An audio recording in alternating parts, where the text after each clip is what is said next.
Hello, everybody. Welcome back to Crime Casting. I am Ron, I'm Cher. and this is episode 2. And we are about to talk about the Laci and Scott Peterson case. Yep, it's the murder of Laci Peterson. The murder of Laci Peterson. Now, when did this happen? This happened in 2002. Dang, it's been that long? It's been 21 years, I think it said. Yep, 21 years ago. So, just a little backstory. It took place in California? Modesto, California. Okay, so give us a little bit about before the murder. Like, who was Scott? Who was Laci? Who are these people? Okay. Well, from what I know, Laci and Scott were married. They met in high school. And they had a baby boy on the way. Right. Okay, so they didn't have no kids prior, right? Nope, they just had a dog. Okay. The dog name was Mackenzie. Mackenzie. Yes. Okay, that's cute. The dog name like a person name. It was a golden retriever, so I could just imagine how cute it was. Okay, now how long was they married? Do it say? Or were they newlyweds or? No. They had been married for a while, but I don't know how long. Oh, okay. So obviously, Scott became the number one suspect in this murder. Yes. What happened? So from what I know is one day Scott was going to play golf and he was going on a fishing trip, and he came home to his wife being gone. Okay. She was supposed to go walk the dog and come home. She was 7.5 months pregnant, almost 8 months pregnant. Ooh, I didn't know she was that far. Yeah. Oh. And they planned to name the baby Connor. And she was due, I think, February. And she went missing December 24th.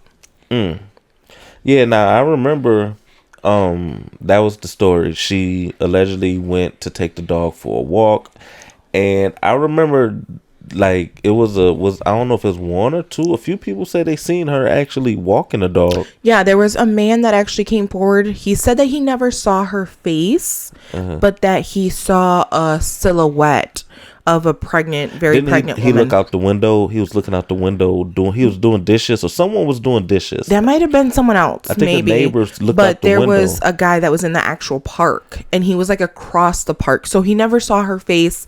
But he said that he saw a golden retriever, and that he saw a pregnant woman. Okay, now, how long do it say, or do you know how long was it after she was missing that he notified the police? Oh, that day. Oh, same day. Yeah. Oh, okay. All right, because I'm finna say, I remember when we was watching the case, this was some years ago, we was watching the case, and I remember we was torn. We was going back and forth like, oh yeah, he guilty. Then it was like, wait a minute. No. There was things that they said specifically that made him not guilty. But a lot of people were saying he was guilty because he was having an affair. He had multiple affairs during their marriage. But that doesn't make you guilty of killing your wife. Right, that don't make you a killer. But I remember when all of this was going on, that was like everyone's attack on him because it was infidelity. He was cheating. And of course. So I kind of feel like that's what was making us like, because they was focusing on making him a bad guy because he cheated. Not saying that you're good if you do, well, I'm just saying like he was already pretty much, I feel like he was guilty just on that alone. I mean, a lot of people were saying that. I didn't think he was guilty because he cheated. But what made me... So at first I was like, no, he didn't do it. Right. But the thing that made me think he did it at first was he was cheating with a woman named Amber Faye. I think that was her name. Was it Amber? Amber Faye. Amber Faye. Or Frey. And he had told her that he was single. Right. And she's like, oh, okay, why? You know? And then he told her, well, I'm a widower. Right. And then she's like, oh my God, I'm so sorry, you know? And this is before she was even dead. This was before she was even dead. Right. And he told her this in like November or something. Right. And he was telling her, because Christmas was coming up, that this was going to be his first Christmas without his wife and as a widower. Right. Now, also, that could have just been him being a shitty person. Well, and yeah, just yeah, saying, definitely. You know, like, you know how some people just, oh, my wife is dead, or you know, or cheating, or no, I don't even have kids. And, but that's what kind of swayed me to be like, maybe he did do it. You know, because it looked like he was planning to do it. But also, it could have just been him just saying, I'm a widow, or trying to get sympathy and, oh, I'm sorry, you know what I'm saying? Like, oh, I'm sorry, and this and that. So but I don't know. I don't know if somebody is really that, well, I ain't gonna say that stupid, but is he really that stupid to prematurely say that? Like, you know what I'm saying? Right. Well, okay, let's go back to her disappearance. Okay. So on the 23rd at 5:45 p.m., Laci and Scott went to a salon to get Scott's haircut by Amy, which is Laci's sister. Okay. And I guess they do this each month, like clockwork. They go and get his haircut by her sister. Okay. So that was at 5:45. Skip forward a little bit. Laci's mom spoke to her at around 8:30 that evening. So the last 3 known people to have spoken to Laci before her disappearance were Amy, which is her sister, Sharon, which is the mom, and Scott. Right. Scott later told police that he had saw his wife at about 9:30 a.m. on the 24th, which was the next day. He left to go fishing in Berkeley, the Berkeley Marina. It's a marina, I guess. I don't know, in California. I guess he said when he left that she was watching Martha Stewart. She was about to mop the floors, bake cookies, and take their family dog to a nearby park. Right. So that was all around 9:30 that morning before she went missing. And she had a productive day, like, but that he was early. So detailed with the times and like, stuff. Right. Didn't he actually call when he called home? Yeah. So, when he claims that he saw, or that he left at 9:30 and saw his wife at 9:30 or whatever, and that she was doing all of that, a lot of the neighbors were saying that they saw the dog Mackenzie outside the neighborhood, like outside their house, and that they put the dog back in the yard. That the door was open to the gate. The gate was open to their backyard, and they put the dog back in the backyard. And then all of a sudden, so the latest that people were saying that was around 10:45. Okay. So by this time, supposedly she was already gone. So between 9:30 and 10:45, she disappeared. Okay. And then at 2:15, Scott left a message for Laci stating, "Hey, beautiful, it's 2:15. I'm leaving Berkeley." Which for him to state the time. It was just like, why? But then again, sometimes, you know, when you in a relationship and stuff, and you just kind of want to give your partner like play by play, like, you know, like, hey, it's 3:30. I'm finna get ready to go there, whatever, blah blah. But we've been together for how long? And I don't think I've ever left you a voicemail. Period. A voicemail. Well, maybe I left you one voicemail, but I don't, or even a text stating, "Hey, it's 1:15. I'll be home at." I'll say, like I have said, "Hey, I'll be home at 7, or I'll be home at," you know what I mean? But I've never texted you or left you a message stating, "Hey, it's 2:15." I mean, yeah, I think. People are different. These are answer machines as well. This is back then. Right, so, but he stated the time. I know, maybe just to kind of give her. I mean, it could have been an alibi thing. It could have been an alibi thing, like, hey, it's 2:50, just so somebody can, you know, be like, oh, okay, well, he wasn't there at this time. He was 2:50. Right, which between 9:30 and 2:15, when he said he was leaving the marina, that's supposedly when she went missing. But you know how this is what I don't understand though. Like, I'm pretty sure they had it back then and they got it now. Couldn't they ping his phone off of the tower, like where he was located? Like, did they not do that? I think at one point they did. Because that would make more sense. That would have cut a lot of this. After Scott told police he had gone fishing at the marina about 90 miles from the couple's Modesto home, detectives launched a search. Police say later that they suspected foul play after immediately they did not treat the case as suspicious within the few hours of a missing persons filed. Maybe they didn't. Maybe they didn't have that back then. So what happened that it went from, hey, my wife is missing, or this guy's wife is missing, to he's a suspect? Like, what is it? The infidelity that made them be like, wait, or was they already suspecting him before they found out about the cheating? Like, where did it go from being the victim to the suspect? You know what I'm saying? I don't know, because I know at first that the parents, which are Sharon and Ron, were behind him. Like, he didn't do it. Right. He was innocent. He couldn't have killed her. They loved each other. And then it says that Sharon and Ron had a photo of Scott and Amber. And Sharon indicated at this point that she believed Scott had killed Laci. That was on January 15th, 2003. So she went missing December 24th. And then, so they had been behind him.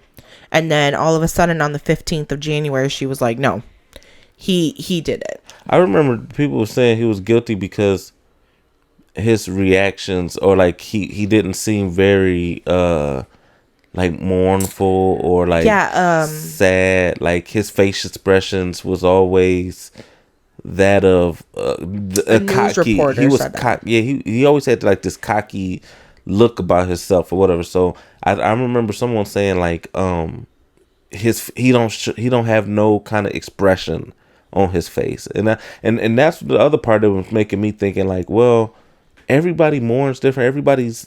Some people get excited and they show it on their face. Some people don't. Some people get sad. Some people show it. They don't. One of the detectives had said that. A detective said, I suspected Scott when I first met him. Didn't mean he did it, but he was a little thrown by his calm, cool demeanor and his lack of questioning. He wasn't, will you call me back? Can I have one of your cards? What are you guys doing now? Like, he was just like super like polite and arrogant and impatiently like irritable. Like, he just was like pretty much like, go. I think, you know, like, let's pretend for a fact he was innocent. Sometimes it's just like, you know what, trying to compose yourself, and it may come off to others like you don't care, or you know. So it's the way that some people different. The way that some people deal with stuff, mourn, or just trying to stay composed to somebody else. Even though in my mind I'm thinking, okay, I just gotta stay calm. I gotta let the police handle this. In your mind, this is what you're thinking, but the way that it's being shown to everybody else, it's like, oh, he's short. He doesn't care. He don't care. You know, so I mean, that was the other part of that was making me be like, quit trying to make this guy seem like he's guilty. But so another part that I kind of was like a little like maybe he didn't do it. So fast forward to April 13th, I keep on saying 2023. 2003, a couple walking their dog found a decomposing body of a full-term male infant in a marshy area of the San Francisco Bay shore. Wait a minute. They found the baby. I didn't know that. They did. They found the baby. The umbilical cord was still attached, and it appeared torn rather than cut or clamped. Hold on. So they actually found the baby. They found the baby outside of her body. Was her body next to her body? Neither the umbilical cord nor the placenta were found with the body. So, okay, so they did find Laci's body, right? They did find her body. Later on, let's say 1 day later, a passer nearby the body of a recently pregnant woman washed up on the eastern rocky shoreline of the bay. That. Yep. 1 mile away from the baby's body. So, wait. Hold on. So... Oh, the body was missing the head and the arms. The baby? And most of the legs. No, her legs. Okay, so her body was cut up and stuff. The baby, this is what I'm... So he cut the baby out? So that's my thing. Like, so, okay. So at first I was suspecting that Amber had something to do with it. The affair. Affair. So because the baby seemed to be like ripped out of her. Like the umbilical cord was ripped from the baby.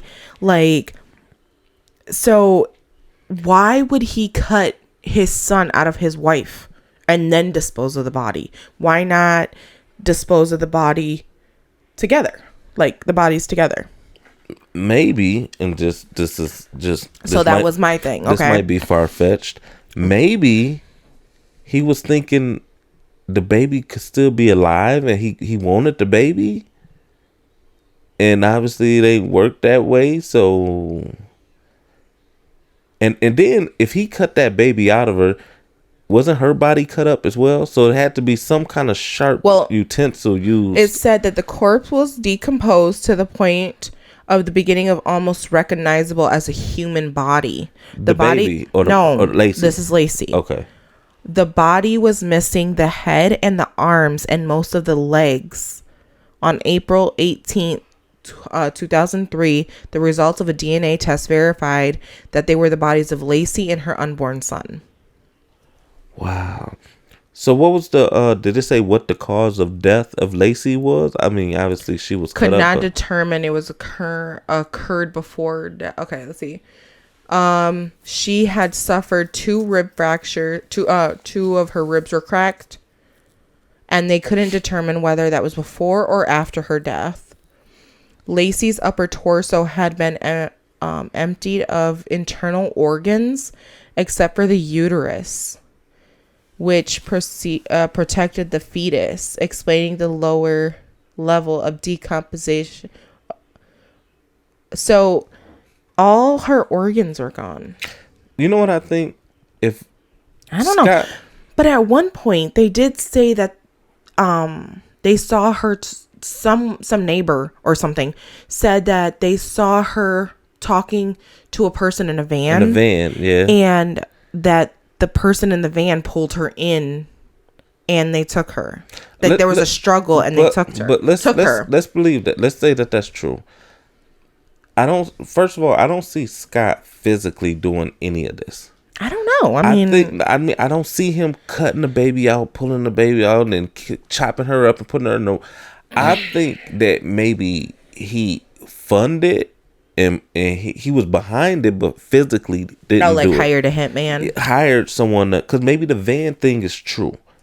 It could be. And then, that was, what did I say? April that they found the baby so April 13th is when they found the baby. And then 1 day later, which is the 14th, is when they found Laci's body. Okay. Then Scott was arrested April 18th. He was at a golf course with his father and his brother. His dark hair was dyed blonde, and his Mercedes was overstuffed with miscellaneous items, including $15,000 in cash, 12 Viagra tablets, survival gear, camping equipment, and several changes of clothes, 4 cell phones, 2 driver's licenses, his and his brother's. And they thought that maybe it was an indication that he was about to flee to Mexico. My thing is if you just found out that your wife and son washed up to shore, why the fudge are you at a golf course a few days later? I mean, again, that's what makes him look suspicious, but also at the same time, even if he wasn't suspicious, sometimes people just cope in different ways. I don't know. I cope with, I'm a recording artist. I cope with a lot of stuff with music. See, I'm a crier. I'm a crier and I like to write stuff out. So like I'll write like my feelings, kind of like a diary. Like I'm a writer and stuff. So like I don't know. I mean, like I said, it's different because like when I lost my cousin and my brother within months, I recorded. The only time and your father, like you. Well, no. When he died, I stepped away for a while. You did. You stepped away, but I never saw you cry. Maybe you did it in private, but I personally never saw you cry. That's what I'm saying. And you were close to your dad. So that's what I'm saying. Everybody so people cope with it different, but I mean, so the golf course. But to have $15,000 in cash and 12 Viagra, why do you need Viagra? Okay, Viagra is a pill. No, I know what Viagra is. But. No, but I mean, maybe he was on finna leave and stuff and just get away because he was already survival gear. He was already. What's the word? He was already condemned or already. Yeah, he was already you're guilty. He was already guilty in the general public's eye. So maybe it was just, you know what, I need to get out of here, or they're on to me. I need to get out of here. See, right here it says the evidence, they had lacking evidence of linking Scott to the crime. That's the thing. To this day, there was so much like his behavior. That's what everybody was going based on, his behavior. When it comes to evidence and hard facts, it really wasn't a lot. That's why we was torn. Like, is he guilty? Was he innocent? It just looked like he guilty from a moral perspective. His the way that he reacted to things, the way that he was having an affair, all of these, his facial expression, all of these things is what made him guilty. Yeah. But if we're talking facts, surveillance, DNA, and all of this stuff, it wasn't none. See, right here it says the defense suggested that the fetal remains were of a full-term infant and theorized that someone kidnapped Laci, held her until she gave birth, then dumped the bodies in the bay. And Scott's defense lawyers based their case on the lack of direct evidence. So that was my thing too, was they didn't have a lot of evidence against him. You know what I mean? Like, that is true. That's because he was an arrogant asshole doesn't mean he did it, but at the same time, like he's just making himself look, you know. Right. So I mean, I get that. That's what I'm saying. What is your percentage? Like 1 to 100%, 100% being guilty. Guilty. I'm like at a, what is it? 60-40. 60-40, 60 guilty. Yeah. And 40 innocent. I would say my numbers is about the same, if not just 50-50. Maybe. I don't know. It's just the evidence. What do y'all think? The evidence is not all the way there. It's not all the way there. And he got life without parole.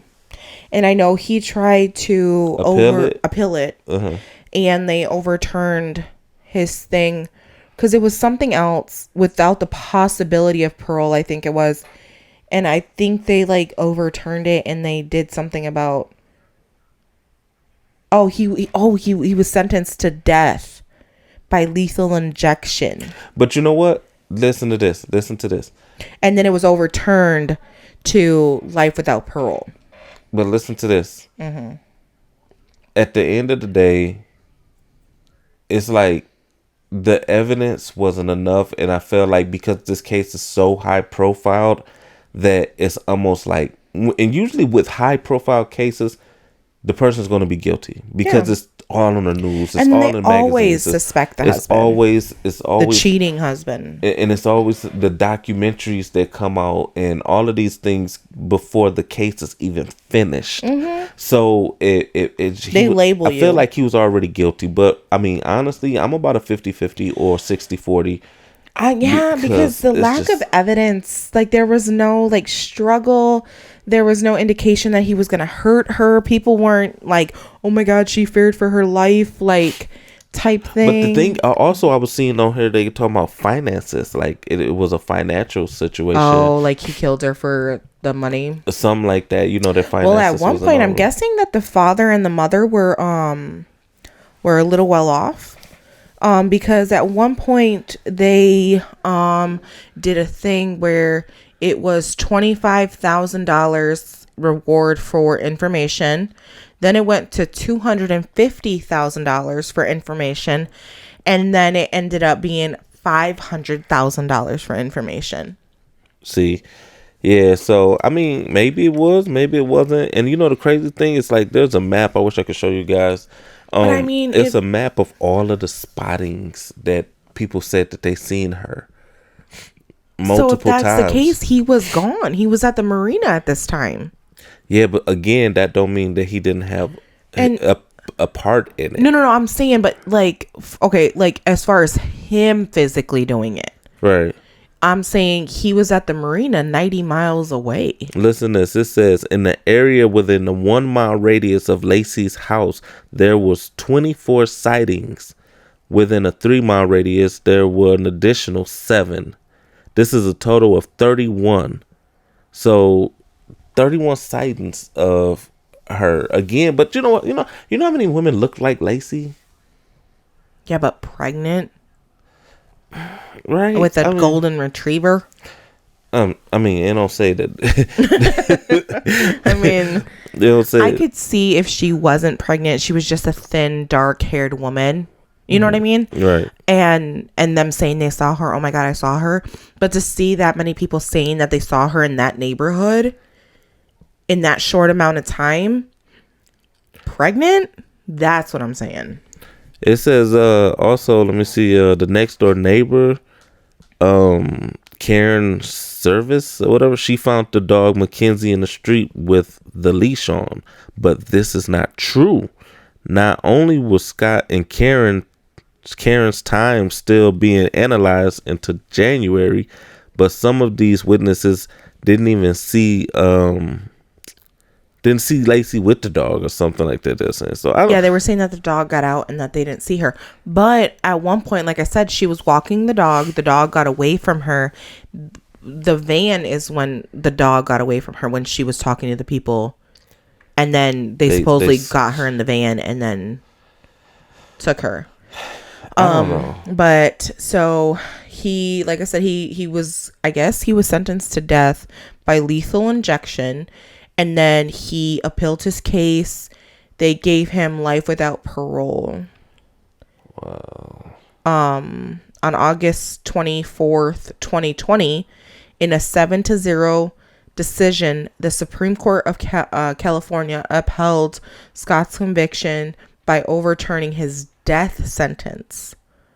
So he's no longer on death row, but he is serving life without parole. Well, y'all tell us what y'all think. Do y'all think that he's guilty and he deserved the sentence he got? Do you think he's innocent and don't deserve the sentence he got? Make sure you take the poll that's on this audio, and then make sure you email us at crimekasting. That's crimekasting@gmail.com, and leave us your opinions on this case and what y'all think. We want to know if you think he's innocent or not innocent, or what percentage you think, like 50, what do you 50? Think makes him guilty, and what do you think makes him innocent? And share your opinions or your information that we didn't share, like that we didn't know about. Right, yeah, because we still trying to piece together the puzzles. We don't have all the answers, Sway. We don't. We don't have all the answers, Sway. We don't. So make sure y'all listen in, and we will be back with you guys soon. Hope to get your ears and see all of our crime casters later. Crime casters. That was a crime. Tune into the next one, y'all. Bye. Bye.